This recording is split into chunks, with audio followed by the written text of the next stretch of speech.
we hereby forewarn the Senate that a petition for its dissolution can be initiated by any member of the public through a High Court as provided for under Article 258 of the Constitution.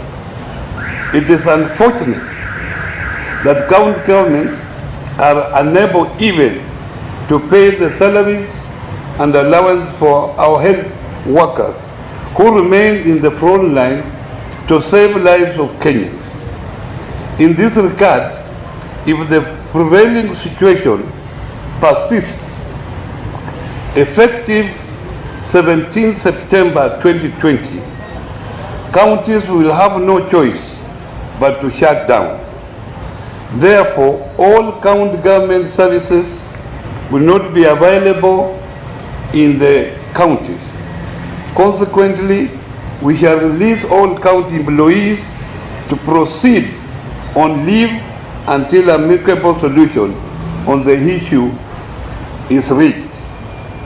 The Constitution under Article 217, Sub-Article 7, allows for the current second revenue formula to apply until such a time that the subsequent formula is approved. To this end, we call upon the National Treasury to release the county equitable share of revenue using the second generation formula without further delays. The Council of Governors takes note that the Auditor General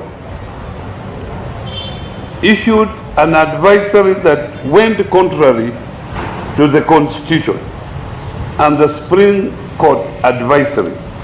Indeed, the Attorney General cannot overrule the Supreme Court finding and must therefore withdraw the advisory. Further, we note that the Senate Committee on County Public Accounts and Investments has continued to summon governors to appear fiscally despite a consensus with the Council of Governors to convene all meetings virtually. It is unfortunate that some of the issues being raised by the Senate Committee emanate from previous financial years dating back to 2015, which begs the question of where the Senate has been all along.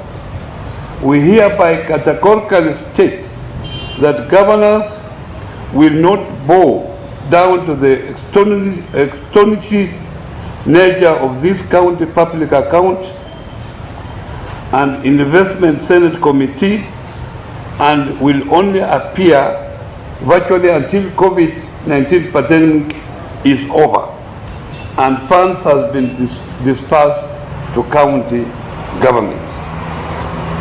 The law says clearly that if there is no disagreement, by the way, this third generation was supposed to be there last year. We will have used it in 2019-2020. But when it was submitted in the Senate, it has been lying there for the last 15 months. 1.5 years, it has been there.